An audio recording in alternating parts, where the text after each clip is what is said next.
Hello everyone, இன்றைக்கி நம்ம செய்ய போகிறது ரொம்பவே சிம்பிளான டேஸ்டான தக்காளி சாதம் தான். இதை வந்துட்டு சாப்பாடு நம்ம வடித்து தான் செய்ய போகிறோம். வாங்க எப்படி செய்யலான்னு பார்க்கலாம். ஒரு கடாயில் 2 டேபிள் ஸ்பூன் எண்ணெய் ஊற்றிக்கலாம். எண்ணெய் நல்லா சூடானதும் 1/2 டீஸ்பூன் கடுகு, 1/2 டீஸ்பூன் சோம்பு, 1 டீஸ்பூன் கடலைப்பருப்பு, 5-6 முந்திரி பருப்பு, ஒரு பச்சை மிளகாயை கட் பண்ணி வச்சுருக்கேன். அது கூடவே ஒரு வரமிளகாய், ஒரு 5-6 பல் பூண்டை சாப் பண்ணி வச்சுருக்கேன். அதையும் சேர்த்துட்டு நல்லா வதக்கிக்கலாம். இதெல்லாம் நல்லா வதங்கினதுக்கப்புறம் ஒரு கொத்து கருவேப்பிலை தழை, அதுவும் நல்லா பொரிஞ்சதுக்கப்புறம் 1.5 பெரிய வெங்காயத்தை இந்த மாதிரி பொடி பொடியாக கட் பண்ணி வச்சுருக்கேன். சின்ன வெங்காயம் இருந்தது அப்படின்னா ஒரு 15-20 வெங்காயத்துக்குள்ளார இந்த மாதிரி கட் பண்ணி எடுத்துக்கோங்க. எல்லாத்தையும் சேர்த்துட்டு நல்லா கோல்டன் கலர் வர்றதுக்கு கொஞ்சம் முன்னாடி இதை வந்துட்டு வதக்கி நம்ம எடுத்துக்கலாம். அது கூடவே தேவையான அளவுக்கு காரம் மிளகாய்த்தூள் சேர்த்துக்கலாம். உங்களுக்கு காரம் ஜாஸ்தி வேணும் அப்படின்னா மிளகாய்த்தூள் இன்னும் கூட எக்ஸ்ட்ரா சேர்த்துக்கோங்க. நான் வந்துட்டு 1/2 டீஸ்பூன் அளவுக்கு சேர்த்துருக்கேன். அது கூடவே 1/4 டீஸ்பூன் அளவுக்கு மஞ்சத்தூள், எல்லாத்தையும் சேர்த்துட்டு நல்லா வதக்கி விட்டுக்கலாம். மசாலாலாம் நல்லா வதங்கி அதோட அந்த பச்சை வாசனை எல்லாம் போனதுக்கப்புறம் நான் வந்துட்டு நல்லா பழுத்த தக்காளியாக 3 தக்காளியை இந்த மாதிரி கட் பண்ணி வச்சுருக்கேன். நீங்கள் டொமேட்டோ பியூரி சேர்க்குறதுனாலும் இது கூட வந்துட்டு சேர்த்துக்கலாம். இல்லை அப்படின்னா நல்ல பழமான தக்காளியாக எடுத்துகிட்டு கட் பண்ணி அதோட அந்த ஜூஸையும் சேர்த்துட்டு இதோட சேர்த்துக்கணும். சேர்த்துட்டு நல்லா வதக்கி விட்டதுக்கப்புறம் தேவையான அளவுக்கு உப்பு சேர்த்துட்டு நல்லா வதக்கிக்கலாம். உப்பு சேர்த்ததுக்கப்புறம் தக்காளி வந்துட்டு நல்லா வேக ஆரம்பிச்சிடும். தக்காளி வந்துட்டு ஒரு 3 நிமிஷத்துக்கு இந்த மாதிரி வதக்கி விடுங்க. வதக்கி விட்டதுக்கப்புறமா இதில் வந்துட்டு ஒரு 1/4 டம்ளர் அளவுக்கு தண்ணி சேர்த்துக்கலாம்.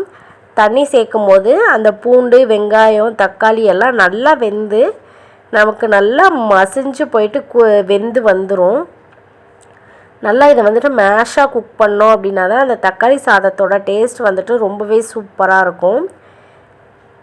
இதை வந்துட்டு ஒரு மூடி போட்டு மூடி வச்சுட்டு ஒரு 3 நிமிஷத்துக்கு ஒருக்க எடுத்து இந்த மாதிரி கிண்டி விட்டுக்கிட்டே இருங்க.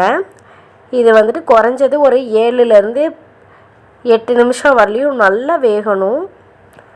மூடி போட்டு வச்சுட்டு சிம்மில் வச்சுட்டு நல்லா வேக விட்டுருங்க. பாருங்கள், இப்போ வந்துட்டு நல்லா வெந்து வந்துருச்சு. இந்த மாதிரி வந்ததுக்கப்புறம் 1/4 டீஸ்பூன் அளவுக்கு பெருங்காயம் சேர்த்துக்கிறேன். கொஞ்சமாக கொத்தமல்லி தலையும் சேர்த்துட்டு இதை மறுபடியும் நல்லா இந்த மாதிரி பிரட்டி விட்டுறலாம்.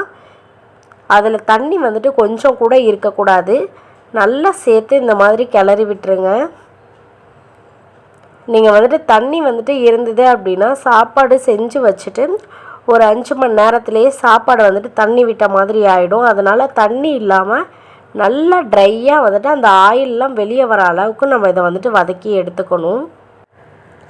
பாருங்கள், தண்ணி கொஞ்சம் கூட இல்லை, நல்லா வதங்கிடுச்சு.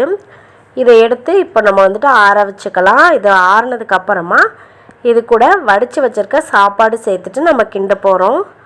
பாருங்கள், சாப்பாடையும் வடித்து ஆற வச்சு வச்சுருக்கேன். இந்த சாதம் வடிக்கும் போதே சாப்பாட்டில் நான் வந்துட்டு உப்பு சேர்த்துட்டு தான் வந்துட்டு வடிச்சிருக்கேன். கொஞ்சமாக நல்லெண்ணையும் சேர்த்து விட்டுட்டு இந்த மாதிரி சாப்பாடை தக்காளியோடு சேர்த்துட்டு நல்லா கிளறிக்கலாம். கிளறும் போது ரொம்பவே ஸ்லோவாக வந்துட்டு கிளறுங்க. அப்போ தான் சாப்பாடு வந்துட்டு உடையாமல் வரும்.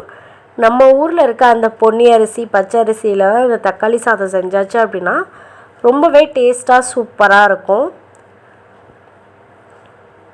தண்ணி மட்டும் இல்லாமல் பார்த்துக்கோங்க. அப்போ தான் சாப்பாடு வந்துட்டு ரொம்ப நேரத்துக்கு கெட்டு போகாமல் அப்படியே இருக்கும்.